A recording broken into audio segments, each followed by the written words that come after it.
செம்மையான அறிவு அறிந்தால் சீர்மையும் பயக்கும்.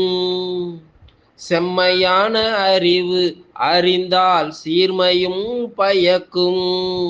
அதுக்கு அறிவு அறிந்து செயலாற்றினால் அடக்கம் மனவசம் பெறும். அடக்கம் மனவசம் பெறும்.